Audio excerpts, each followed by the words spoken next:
With everything inspected where we want it to be, we had to take it apart one more time because now we're at the final stage.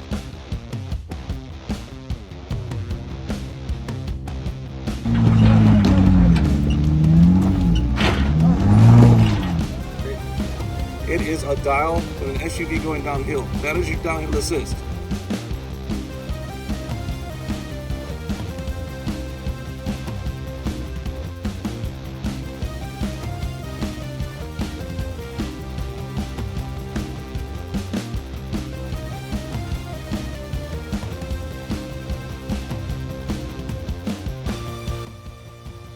Good afternoon and welcome to another episode of Defiant Jeep. Today we got actually a super special treat, and I really mean it, a super special treat.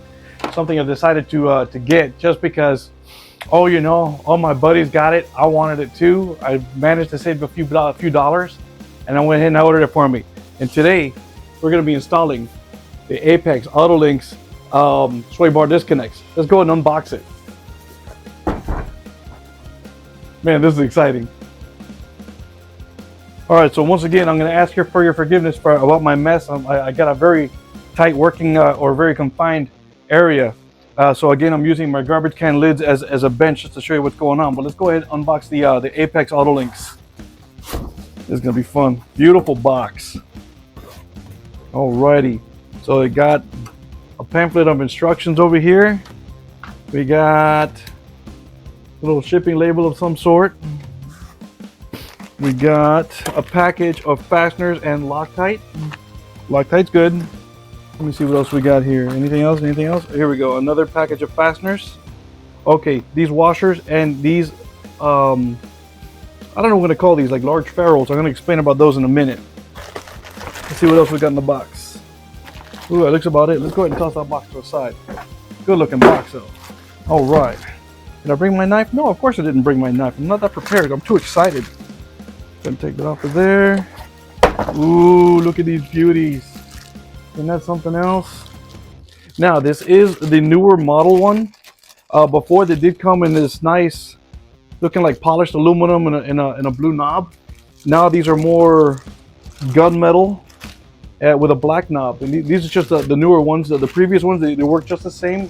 The design is identically the same as the other ones, but they just come in a new color scheme. This is fantastic looking. Wow, this is beautiful. Now I did get the larger ones for my 4-inch lift. Let's go ahead and talk about these for a moment. Alrighty, let's go ahead and talk about these for a second. Aside of a new color scheme, still a beautiful design, and something like this is actually intended for getting rid of the cumbersome task of having to disconnect and then reconnect your anti-sway bar links or end links.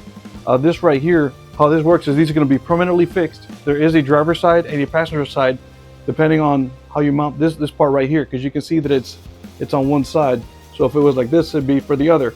So of course that's going to be very self-explanatory. And adjusting these is super simple. And I'll go through all the steps with you on measuring your end links on how to make this work for you. But shoot, I know I'm getting ahead of myself. I'm a little excited about this project because it's super cool. Let me just take a look real quick. That looks really nice. Yeah. You got these little snap rings right here, one on top and one on bottom to keep them in place.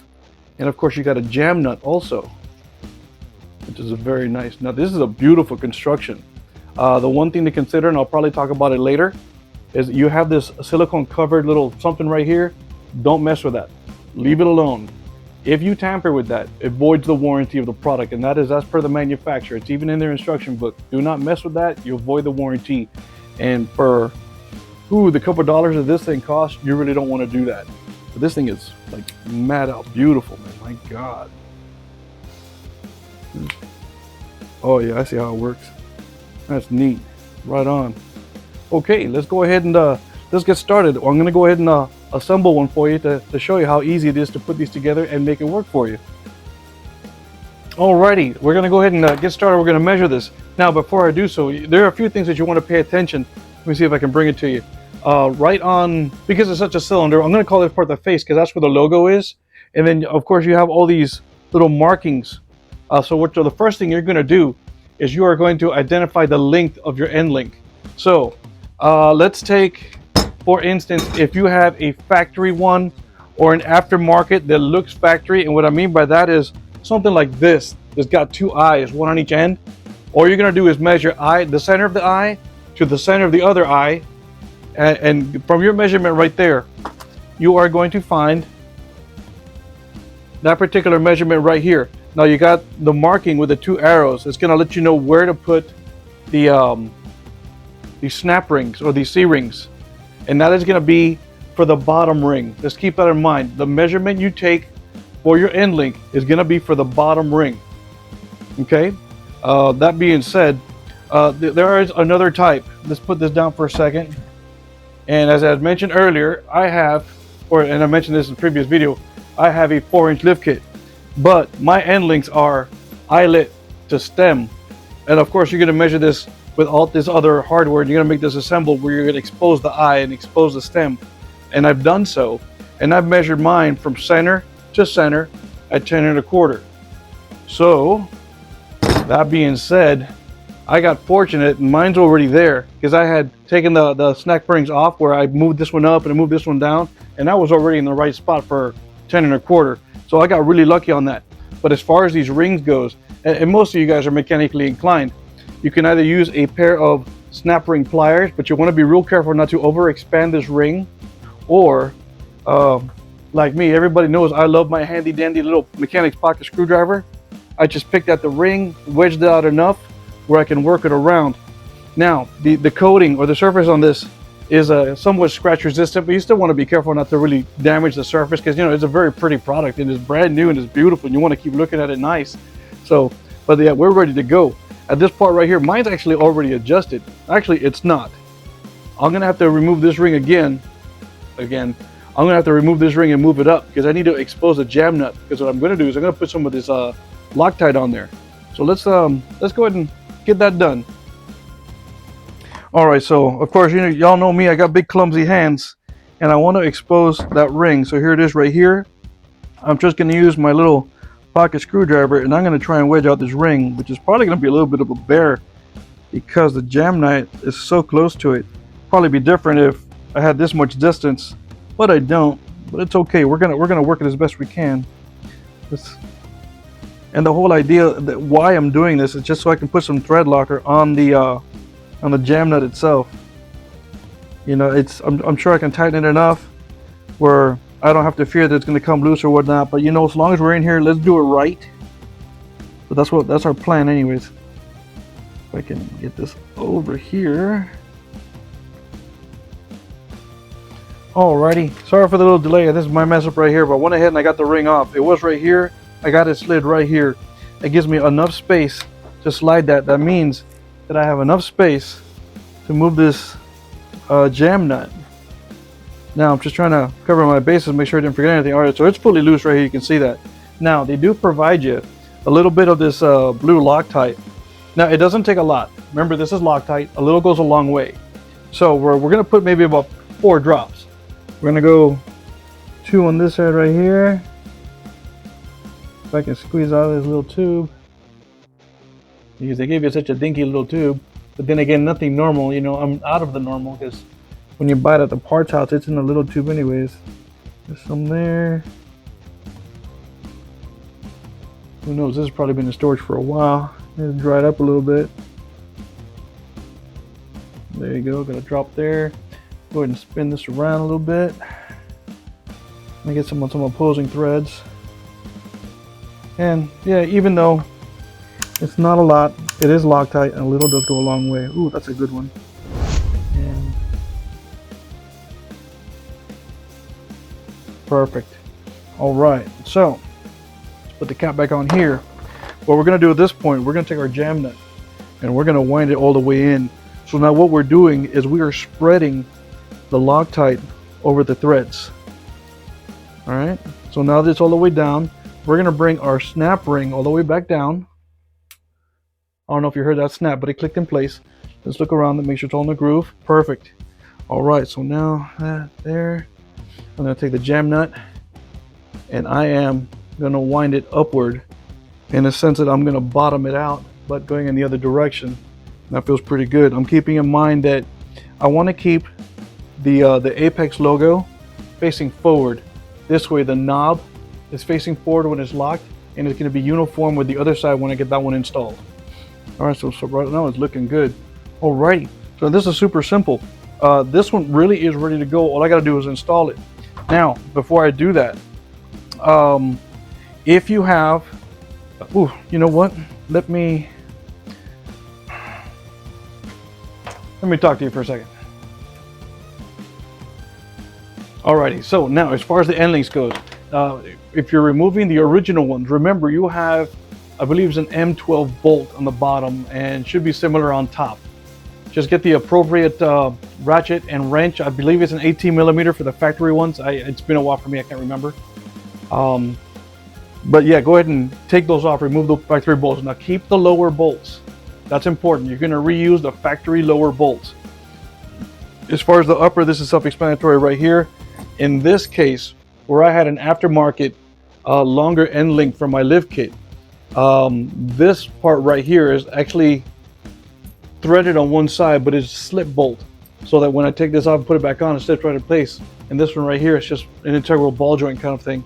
So, and you know, I don't have, or I'm sure I do, the original bolts. They're hidden somewhere in a box of all kinds of fasteners and what I got. But I decided, you know what, while I'm at it, I went ahead and I ordered myself some new bolts, new end link bolts by, who is this from? This is such a, God dang it, here it is. This is by Region Off-Road. These are specifically meant for JKs, JLs, and JTs for the lower end link, or lower bolt of the end link. So, and what I really liked about this one, not only that it's gold zinc plated, it's a brand new bolt and a brand new nut. Now, if you take a really close look at that nut, it is not perfectly round.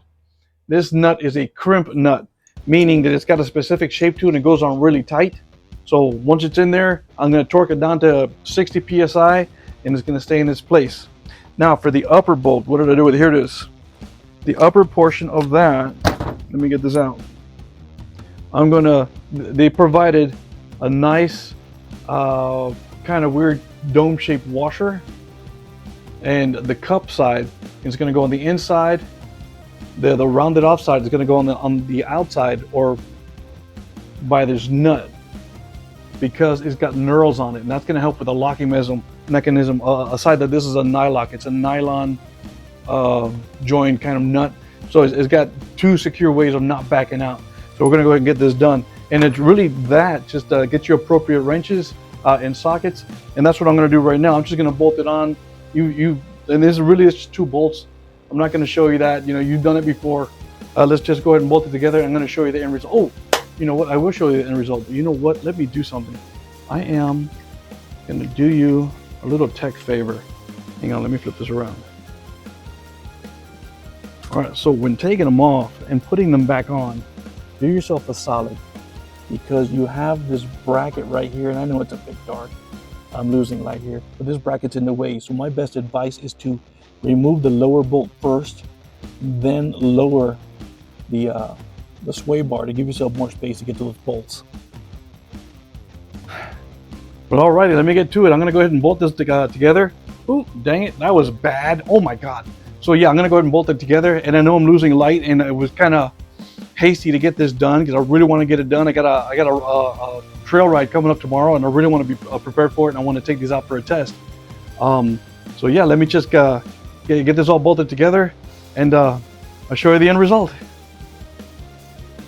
All right, good morning, Defying Jeepers. Last night was something exciting. We got everything done, we got it installed, but honestly, it was so dark I couldn't even show you the end result. So once again, let me show you how I installed it, and I'm going to recap on some tips that I gave you. So let's go ahead and take a look. Alrighty, so right here you can see it. I got the Apex installed, tighten up the bolt over here. Now this particular bolt, the one that they provided, the wrench I used was a 19 millimeter wrench over here and a 6 millimeter Allen on the end. You have to hold that and keep it steady so you can tighten this nut. And that's that nylock I was talking about earlier. And of course, there's the bolted nut that I had bought from, but I put it back over there. Region Off-Road, that's what it was, Region Off-Road. And that's nicely pressed at 60 foot-pounds. But be careful of this bracket. Do not use a box, because this right here is going to keep that wrench from coming out. So I had to hold it with an open end over here and a ratchet on this side. And because of that crimp nut, it was very tight. So just be patient and get her done. And let's take a look at the other side. Pretty much the same result I got done over here. As far as the nut and the stud you have to hold with the Allen, and the nut and bolt on the bottom. And this right here is the bracket I was talking about last night. So when uninstalling your factory ones, go ahead and undo the bottom and pull the anti-sway bar down so you can clear this bracket to make yourself more space to get the job done. All right, from here, all we got to do is just twist this knob to release them, and we'll be free. It'll be as simple as twisting this knob. As soon as you see the red exposed, it is free, kind of like disconnecting, and you'll be free. And then you just twist the knob again to not see any red, and it's locked in place. All you got to do is just push this down, and it'll just work itself in place, or just lock it down, and as you drive, it will lock in position. Alrighty, folks, and there you have it. Another great install. I'm really happy with this project. Let me see if I can get a nice shot there. No, forget it.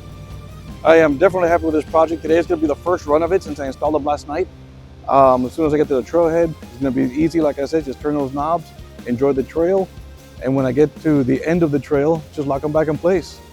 I really hope you enjoyed this video. I hope you found it educational and entertaining, and I really hope I was able to show you something new. Please don't forget to like, subscribe, and share, and join us on all those social platforms. And of course, don't forget to visit us at www.defiantjeep.com, where you can find all of your Jeep performance accessories, camping gear, and other merch. We'd love to see you on the trail.